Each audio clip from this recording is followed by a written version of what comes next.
Hello and welcome to the show. My name is Ben and this is The Color of Innovation, brought to you by the United Nations Development Programme. In this show, we cover stories of innovation from across the Arab states.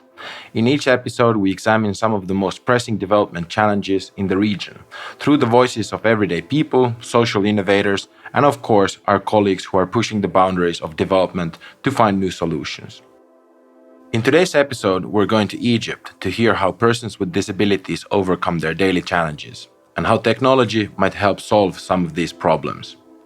For an estimated 12 million disabled individuals in Egypt, maintaining a steady lifestyle in such a hectic and buzzing country can be an extremely challenging feat. Due to limited infrastructure and services dedicated to citizens with special needs, a large proportion of the population experiences difficulties with communication, mobility, general functioning, and going about with their day-to-day activities. All this in addition to a feeling of marginalization.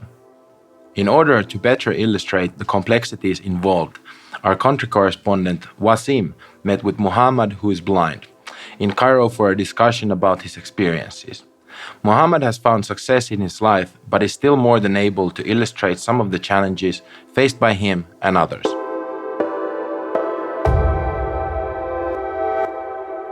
I'm Mohammed Nasser, Rahman. I'm born in Almenia, but I'm now living in Cairo. I'm now studying business administration in the AUC. I've lost my sight when I was 11 years old. When I newly lost my sight, like when I was 13 or 14 years old, I didn't used to walk with myself or something, and my mother and my father was like feel afraid to let me go with my own. But after that, I tried and I found that it's good and I can do that. I can go with my own and discovered that the place is not that bad to walk in it with myself.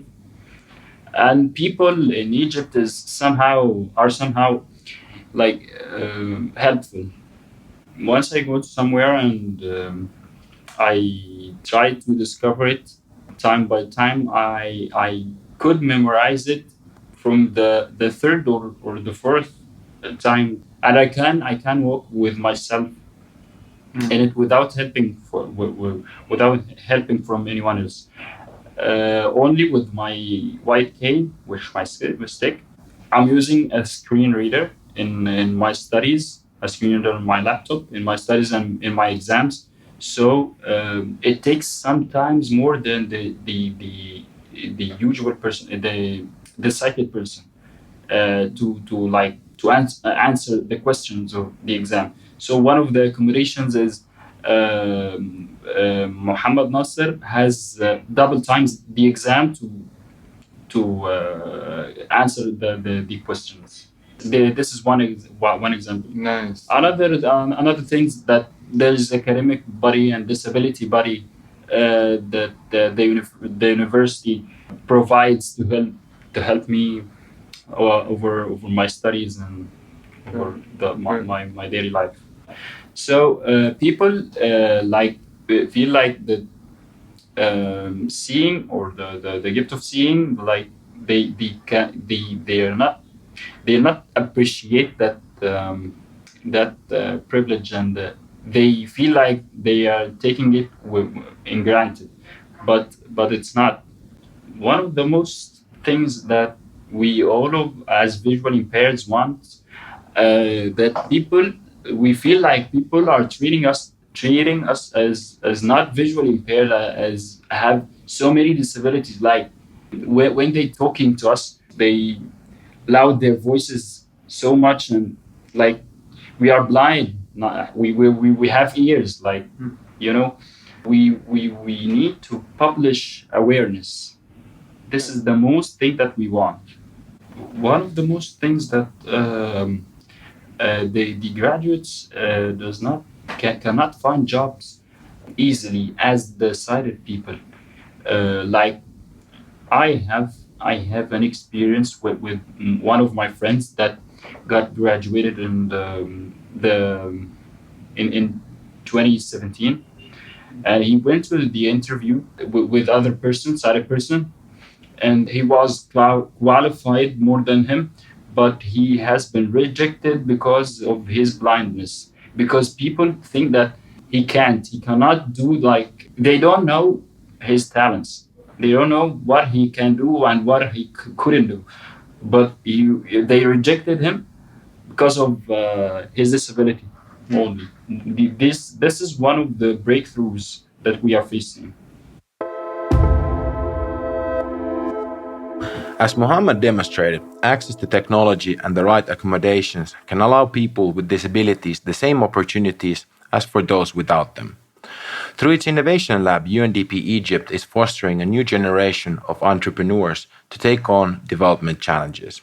The Innovation Lab supports young entrepreneurs to collaborate or co create with their end users, bringing them into the design process so that they better understand their needs. We reached out to two such entrepreneurs to talk about how they see the situation of persons with disabilities in Egypt and the solutions that they've come up with. My first guest, Anwar Alif, participated in a Digital Inclusion Innovation Week organized by UNDP Egypt, where he got the spark for his business idea. Hi, Anwar. So you're the co-founder of Helpy, a mobile app that provides paid and voluntary services for persons with disabilities. Perhaps we can start with where and how you got the idea for this application. We started Helpy during the Digital Inclusion Innovation Week, which was held by the UNDP and the Ministry of Youth and Microsoft. The topic of this camp was about how to help people with determination to access the public services. All what we do is creating Helpy. Helpy is a mobile application that can allow the people with physical determination to go and request helper, someone well trained to deal with a wheelchair with the physical disability, to just help them cross the street, go down the stairs, get in the car, go to work, go to shopping, etc. Hmm. Can we can we go into more detail on the app that you've developed? Maybe you can tell us how it works in practice for both the user and the helper. Okay, first of all, for the helpers, they sign up on our application, they go through interview. Once they are accepted, they take a week of training, because actually dealing with people with determination may be like a little bit sensitive. So we just want to avoid any negative feelings or any physical harm for the helpers or for the helpee. They register with the disability type, their location, some information about their daily job, the number of the floor, for example, and that's it. The two are online on the application. When the helpee go on the application and just request helper, a notification go for all helpers around with detail about this request, for how long should it take, if it's inside the neighborhood or they were gonna go in some place, etc.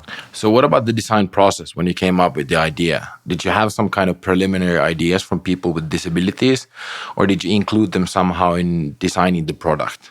In the very first of the design process, we were looking for a solution that can be doable, because actually having a custom wheelchair will be so much expensive. We don't have the sufficient experience or technology, and will be expensive for both designers and users to buy it. So in this stage, we came up with the idea just to make it as simple as possible. And then later on, we started interviewing people with physical disabilities to get their opinion about this idea. And actually, we get a lot of insights and opinions we were not seeing at the first. Like one of my friends, he's actually got a physical determination. He need extra parts for his leg. He was talking to me that in order to change this part once a year, I believe, he have to travel from his country to another country to get his size, and then go back home and travel 2 weeks later to try it and go back. So that's what we came up with, an idea to have an online store for the tools needed for people with determination, and to have their sizes and their measurements uploaded in the application, so they can access the application anytime, have a profile with the measurements, just request the part they need and get his measurement applied in the application, make a request from the store, and then the store deliver and he pay for him. In terms of designing a product so that it incorporates the insights and meets the needs of its users, how do you think we can ensure and encourage cooperation with users and designers? And as you mentioned, you met with people with disabilities when designing Help You to understand their experience. So what advice would you give to other designers, and what would you like to see in order to ensure a more human-centered design? The main place we get the best insight from was for sports club. So if someone is going through the same process as I am, I will totally recommend them to go for sports clubs and just interview the people with disability that are playing sport, because they are having a very good attitude. They just don't wait and say, I'm having determination, I will just stay at home, I hate all people. No, at all. They are going every day to street and meeting new people, playing sport, traveling. They are super powerful, even more powerful than any one of us. Okay, thank you, Anwar. It's great to have you on the show, and good luck with your work. Thank you so much, man. Another social entrepreneur using a human-centered approach to develop solutions is Khaled, Eyada, a change maker in UNDP's regional youth leadership program. The story behind his startup, Esmani, is one that relates to the growth and perhaps lack of awareness about different kinds of disabilities. Khaled, can you tell us how you first got started and what's the idea that you are developing? So I met a friend of mine, which is called Wael Sabri. He was searching on YouTube. Then he found a video talking about deaf-blind people. He was actually astonished because he didn't realize that there are some deaf-blind people. Then he reached me and he explained everything to me, how these deaf-blind people, they cannot communicate with other people, they cannot see, they cannot hear, and there are no technological solutions to help them. So we came up with the idea of Esmani. We decided to make a glove and a bracelet. The glove actually it uses their primitive way of communication by pressing on a special spots in their hands. When you press on your hand, it will tell other people what they want, and other people can press on their hand as we got the letters of Arabic alphabet spread on the glove. So it's kind of two ways of communication. Okay, so the bracelet is a separate product, or does it work in tandem with the glove? The bracelet is a separate product. The idea of a bracelet is to help him in emergencies and if something came up suddenly. So the bracelet has 4 buttons, okay? Every button delivers a different message to the phone. So maybe if you pressed on the triangle shape, the triangle button, it will deliver I'm ill. If you pressed on the square button, it will deliver I'm hungry. I want to go to the bath, and all this stuff, you know. And it uses IoT technology, so he doesn't have to be in the same place with any person. His father may be at work, his father may be traveling to another country, and still when he presses the button, the message will be delivered immediately to his parents through our application. Nice. And just to clarify to our listeners, IoT stands for the Internet of Things, and it's the connection of everyday objects via the internet so that they can receive and send data. So I wanted to talk to you about being an entrepreneur in this field. How do you see the situation of disabled people today in Egypt, and what do you see as some of the promising trends and emerging technologies that may provide you and others with new tools and opportunities to bring out new products? Actually, for people with disabilities in Egypt, and in some point before 4 or 5 years, no one actually took care of them, and no one actually thought how to help them, and no one actually thought of making life easier for them. But now there's a main there's a main focus on people with disabilities in all kinds of disabilities to help them to make life easier for them. There are charities are helping them now. There are entrepreneurs that producing technological solutions to make their life easier, which means to make your products, but 3D printing has made it easier, has made it cheaper, has made it faster. It's actually astonishing technology for them. And as we mentioned, IoT is making life more connected, as we can make wearables now connected to the internet. We can take statistics to help them. And actually, what I have in mind that's going to help them a lot is machine learning. We can use artificial intelligence to analyze their data, to know what they want, to know what they're best for them, and to come up with models to help them in a lot of aspects. Okay, thank you very much, Khaled, and good luck with your work. Thank you very much, Ben. As we've heard, both Helpi and Esmani are great examples of how entrepreneurs are using human-centered design and adaptive technologies to help people with impairment or disability to accomplish specific tasks. This is what innovation is all about, coming up with new solutions to existing problems. So talking about technology and innovation, the UNDP Egypt country office runs an innovation lab from Cairo, where they specialize in facilitating innovation among the youth, breeding such entrepreneurs as Anwar and Khaled. I called their innovation lab coordinator, Farida Matta, to talk more about the lab. Okay, welcome to the show, Farida. Thank you. I'm happy to be here. So we're here to talk about the UNDP Innovation Lab in Cairo. Yes. What's an innovation lab, and can you tell us a bit more about the work you are doing in Egypt? We set up an innovation lab in 2015, and we work on mainstreaming innovation work within the UNDP portfolios, but also we hold independent activities around various innovation tools.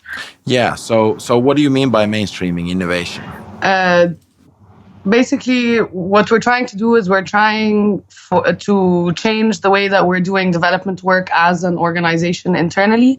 So having an innovation team on board within UNDP that allows for the use of innovation or being able to implement projects using innovative tools. So rather than traditional development approach, we're trying to use innovation more and more within the different portfolios. So collaborating with the gender team to work on using behavioral insights to combat gender-based violence, or working with the environment team to see how we can use big data to help them with implementing one of their projects.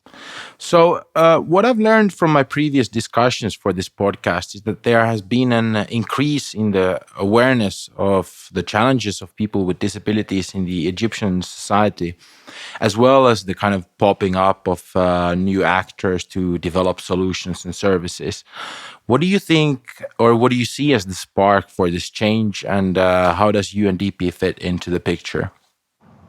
I think more and more people are getting involved in the theme around persons with disabilities. I'm not sure if it seems that there is more and more focus now on working with, for example, like more easing accessibility and helping those who are less mobile. For example, there's a national focus on building ramps on the roads and in the streets to make it easier for those who are in wheelchairs. There's a lot more CSOs and organizations that are working specifically with people with disabilities. And as you said, there's some entrepreneurs that are working to come up with solutions around this. Does the Innovation Lab have any specific programs on disabilities that you're currently working on? Mm-hmm. We hold innovation camps, usually with certain themes. So the innovation camps, we've held camps around tech solutions related to persons with disabilities. We've also held an open innovation camp where entrepreneurs were asked to ideate about anything. The theme wasn't specified. And in one of those camps, we had solutions that came out that were tech solutions, which wasn't intended. It wasn't necessarily a tech camp. But we try and leave it open to the youth entrepreneurs for them to decide what challenge they want to work on. But other times we have partnerships with the Ministry of Youth, for example, that where they are pushing for solutions related to tech solutions, for example, related to persons with disabilities. And we try and incorporate human-centered design in the work that we do, so then we can have solutions that are more relatable to the end beneficiary. So we give the youth some time during those boot camps to explore in the field and see what they come out with, because it helps them with inspiration as well. Yeah, perhaps we can talk about how these innovation camps you mentioned are run. How do you select the participants, and who are they, and what do you offer them in terms of training during the camps? What we did was we developed a tailored program for the Egyptian context, and we Arabized it. We use a combination between design thinking and human-centered design, and we actually came up with our own version of the business model canvas through integrating it with the design thinking process, and we came up with what we call a solution canvas. And this covers both the user-centered approach along with covering the business angle of the canvas. So what we try and do is include the end beneficiary in the camps, either as those who come up with the solutions or those who take part in like focus groups or interviews, or come in as guest speakers and maybe describe the challenges that are in the communities. The way the camp is run is that we set an open call for applications. We look for applicants that are usually between the ages of 18 to 30. And sometimes we ask the applicants to come in teams already formulated, or we will do like a team formation exercise and we form the teams for them. We also try and make sure that in the application process, we have people that come from very different backgrounds, both to cover all aspects and have the basic skills to form a holistic team. So like we like to have someone with a business development background, maybe a graphic designer, someone with a technical expertise, someone with a marketing background, etc. Just to make sure that the team that is formed can run on its own and they don't have to go ahead and recruit. Obviously, later on, they will be recruiting team members, but just to begin, that they can have like a full team. Do you have some kind of a follow-up mechanism in place for the startups that are launched during these camps? I mean, to provide them continued support after the ideation process? So at the end of the ideation camp, we have a competition for the startups or the ideas, and we choose the 3 of the best ideas. And we usually help them to join one of our partner incubators. So for example, if it's a tech solution, we send them to the TEEC, which is the Technology Innovation Entrepreneurship Center, or other solutions go to Falak, which is an incubator for impact enterprises. Nice. So how does the future of both the lab and the camps look like? What kind of experiments are you going to run in the coming camps? And in terms of innovation, are there some new areas that you are looking to explore? So while we continue to work on the social innovation camps that we have been running for the past 4 or 5 years, we are planning now to focus more on artificial intelligence and blockchain data innovation. There's a focus for the innovation lab to work on access to finance for the startups. So we're now focusing more on the impact investment and blended finance, as well as crowdfunding to support the startups that come out of the innovation camps. And we think that these technologies can support accessibility for persons with disability in Egypt. Yeah, and this also ties to the larger investment in innovation within the organization, especially the new accelerator labs. These labs build on the work of UNDP's quote-unquote first-generation labs. Or how do you see it? Well, I definitely think that it's important that we're looking into innovation and mainstreaming innovation as an organization, and that it's coming from headquarters. I think this is a great start. However, there's a lot of opportunity in using innovation for advancing and accelerating the types of interventions that we have. So you can reach wider groups, and you can also have more effective interventions through understanding the challenges and really understanding the target group that you're trying to work with. Okay, Farida, thanks for coming onto the show, and it's been a pleasure, and good luck with future innovation camps. Thank you so much. And that's all for today's episode. Thank you for listening. If you want to learn more about the topics discussed in this podcast, please see the description for links to all of our guests on UNDP Egypt, or visit arabstates.undp.org. This has been a podcast by UNDP's Regional Innovation Team in the Arab States, and as always, if you enjoyed this episode, please share, subscribe, leave a like, and tell your friends.